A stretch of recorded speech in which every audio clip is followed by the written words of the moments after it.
Welcome to Western Wisconsin Journal. I'm Meg Heaton. I was a reporter for 27 years for the Hudson Star Observer, now retired.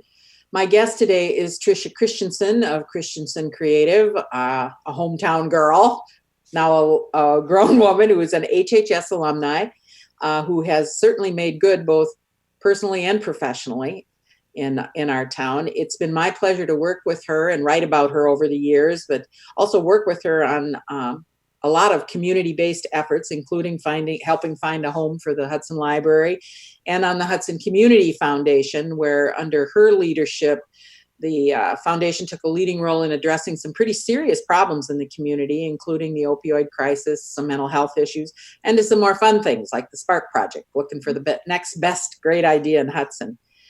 Community has always been a big part of Tricia's work, and it's no surprise that she is at the center of a large community-wide response team to COVID-19, and has also thrown the entire creative group that she works with at her business on behind this effort and how to help both the community and businesses get through this together. So we welcome her and turn it over to you. Where do we start, Tricia?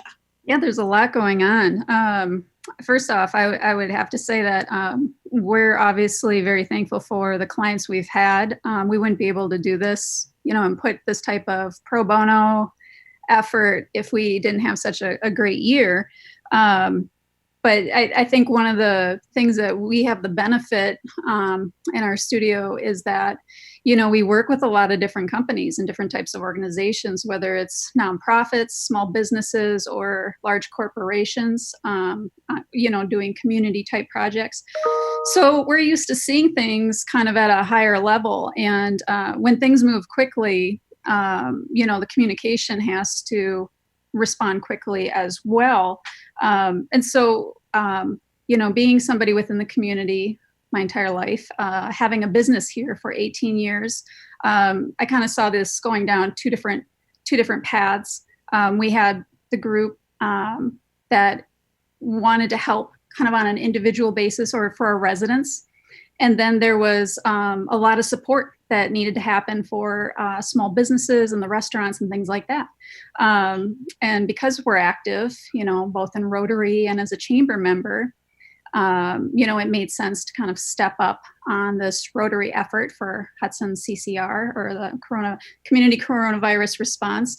And then also just reach out to Mary Claire and ask, can we do a campaign for you? Can we do something that would really help focus in people on local? I think a lot of people, when they started talking about the safer at home or self-isolating, kind of that go-to was, I'm going to start ordering things online and the bigger box stores. Mm-hmm. And we are friends, and we have a lot of clients that are small businesses, and we saw them just problem solving and working quickly to create solutions. And we didn't want them to kind of get skipped over.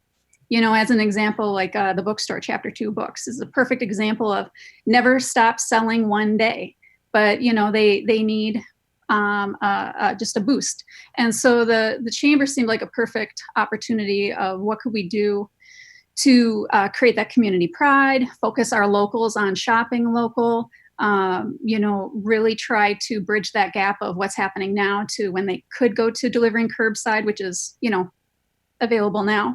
And then, we want this to be longer term too. So we tried to create language and a campaign that could go from an internal audience or a Hudson audience to something that then could grow and the chamber could keep for the next year or two, and be a tourism campaign. So it started out as I Heart Hudson, We Heart Hudson, creating that campaign. And then it should grow into Follow Your Heart to Hudson and just have a lot of flexibility for them. So we are putting together a lot of resources for the chamber to utilize in the short term, but creating a plan that they could also use for the long term. What are some of those resources going to look like? I mean, it's going to be, obviously with your business, a lot of it is visual. So talk about that and the process to get there.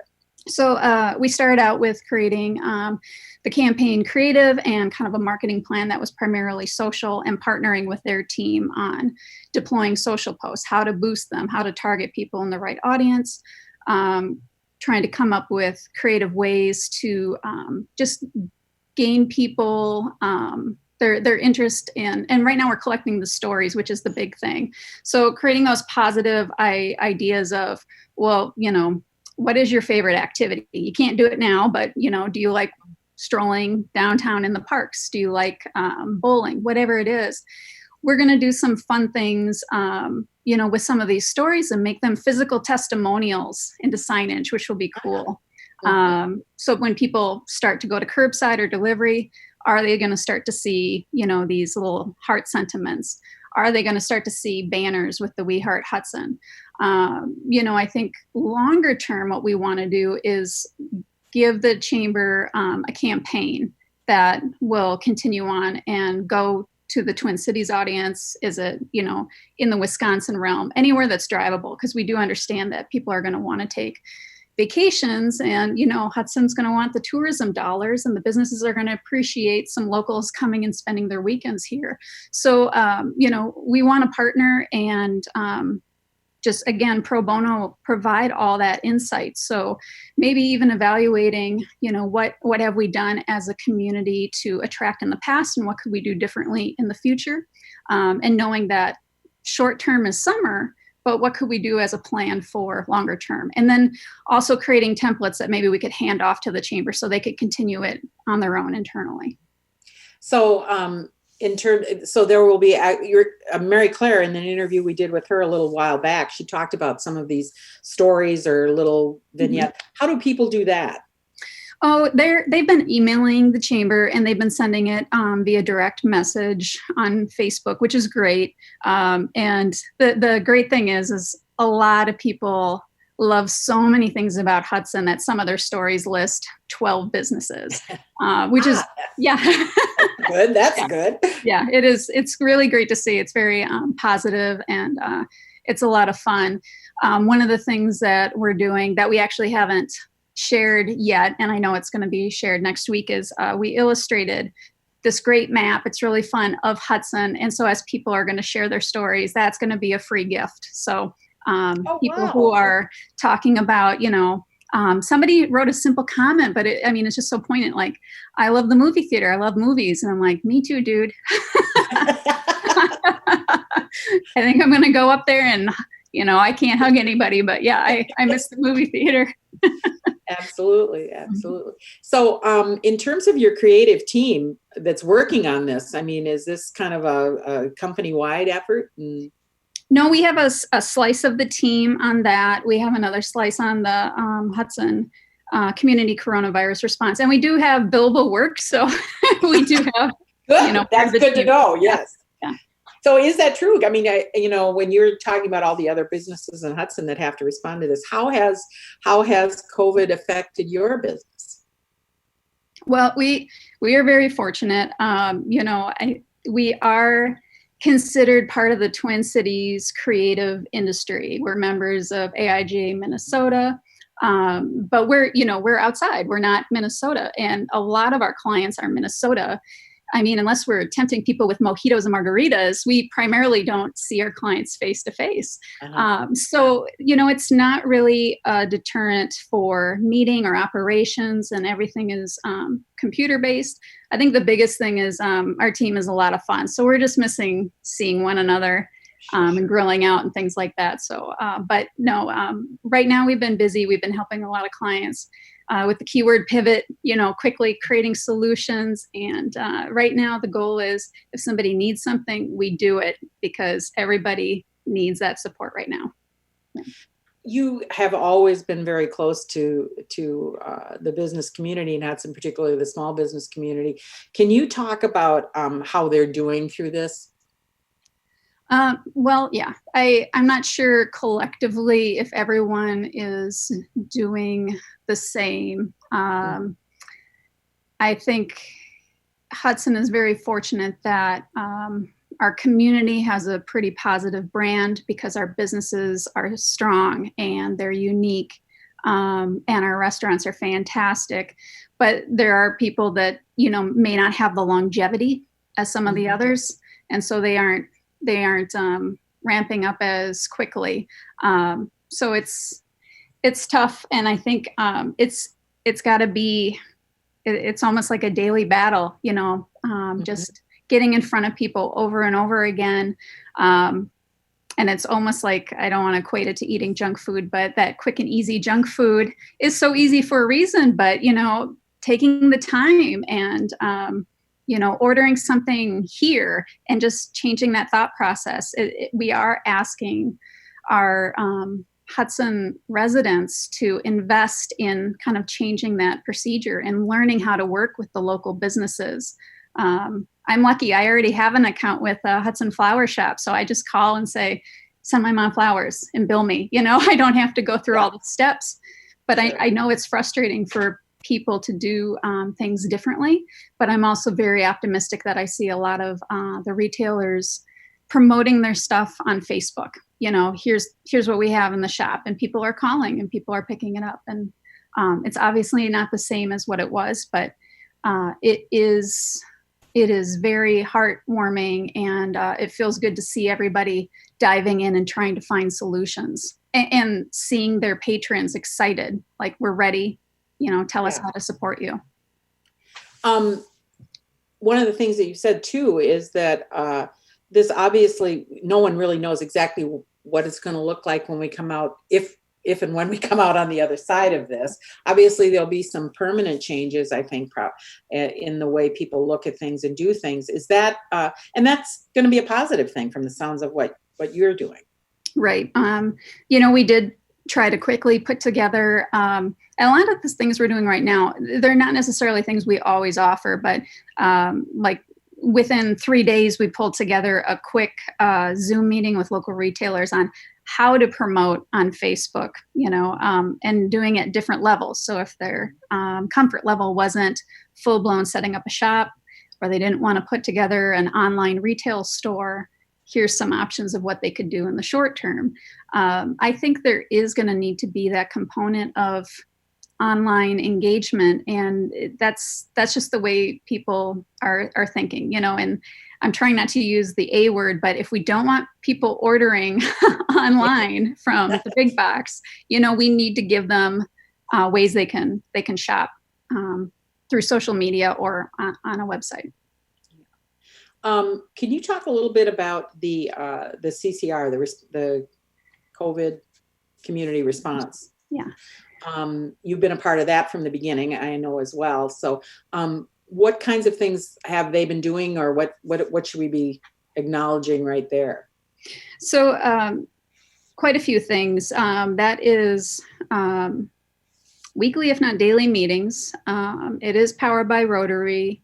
The Rotary leaders from both clubs are very engaged, mainly because they've always been very motivated to volunteer, and they're connected to all the nonprofits. So the biggest thing, what we wanted to identify was, are our residents covered by the resources we currently have in Hudson, or is there a gap? Like from the beginning, one of the things that changed within 2 weeks was this idea of, are we going to be able to get people food? If they are a vulnerable adult that should not have exposure, if they have immunity issues, whatever, can they get food? So one of the things we partnered with Operation Help and tried to get that delivery component. But like by the time we had that all set up, like I think Aldi and County Market and Target were all on Instacart. So things are moving just so quickly. And RJ's, they have, you can call them and just shop online. So everyone is responding, but we're trying to stay in front of it and make sure, okay, well, this is covered. Now what else is an issue? And so that's why we're doing the survey. We don't want to guess at what the issue is. And so some of the things that we're hearing from people are not even concerns for themselves, it's concerns for their friends and neighbors. And we hear things like, well, what's going on with food for kids? If kids are getting the backpack program during the school year, do they have access to it? And so maybe that isn't something that they need, but maybe we just need to do a better job communicating for all of our organizations and resources. So that's why we have a website, and we have the food resources listed, the shelter resources listed, and our next effort is the mental health resources listed, because that seems to be one of the major concerns in the area, is just the rising stress levels, support for people who are, it's totally understandable, going through depression right now, and even trying to find ways of how can we connect our citizens who really want to be there for these people, with, again, maybe it's our elderly residents that are in individual apartments, and they just can't see their friends or families, and just more communication. So when we talk about businesses having to pivot, I see that not only in our community, but just all communities, we have to figure out, how do we socially engage without being socially close?